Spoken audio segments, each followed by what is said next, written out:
Welcome to cash versus accrual accounting. This was a little bit difficult for me to wrap my head around at the beginning, and I was like, why would you have two different systems? And to me, the one that makes more sense is cash. But it turns out that for accounting purposes, and especially if you have a certain amount of revenue and transactions, accrual is the most standard, typical way of doing accounting. And the difference is, first, let's define cash accounting. It's when you record transactions when cash is actually exchanged. Income is recorded the moment you receive the cash payment, and expenses are recorded when you pay them.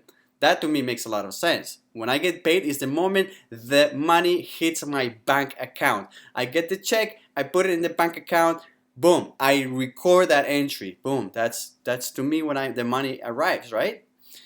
Because physically the money gets there, so therefore to me that's when it really makes sense. Well, guess what? Accrual accounting is you record transactions as they happen rather than on when the cash exchange changes hands.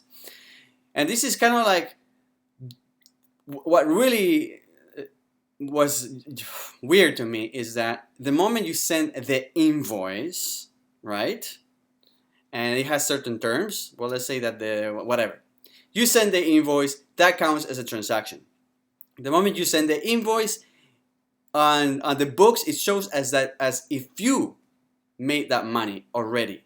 It may not have hit, you may not have got the cash yet, but that transaction shows up as income.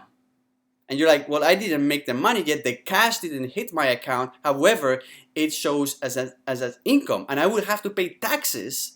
This is where really you get mad. It's like you have to pay taxes on money that is not in your bank account, but because you invoice for it, accrual accounting says that you've made that money, although you may have not actually get paid for it.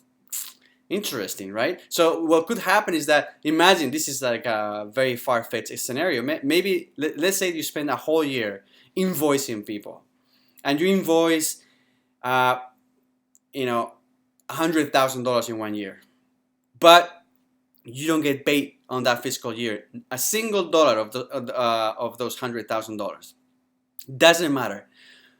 To Revenue Canada, it shows under accrual accounting that you've made $100,000. Therefore, you're gonna pay taxes on $100,000, but you have $0 on your bank account, right?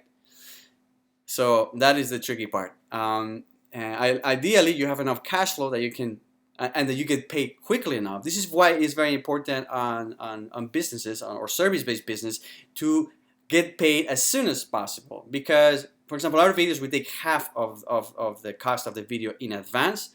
That way, boom, we have that money in the bank, and then we have to wait to get paid for the other half. And sometimes that can take months. Usually it happens within a month, but sometimes for bigger clients that have very slow accounting systems or accounting payment processes, then you have to wait several months. And then what happens is that the fiscal year is over, they owe you the money, but you still have to pay taxes on that money that you haven't physically made, right? So here's an example. If your company earns income in January but isn't paid until February, under the cash accounting method, the income isn't recorded until February, when the actual cash hits your account. But it would be reported in January under the accrual accounting method. So even though you didn't get the money, physical money, the cash yet, because the transaction happened on January, that's when it gets reported. All right?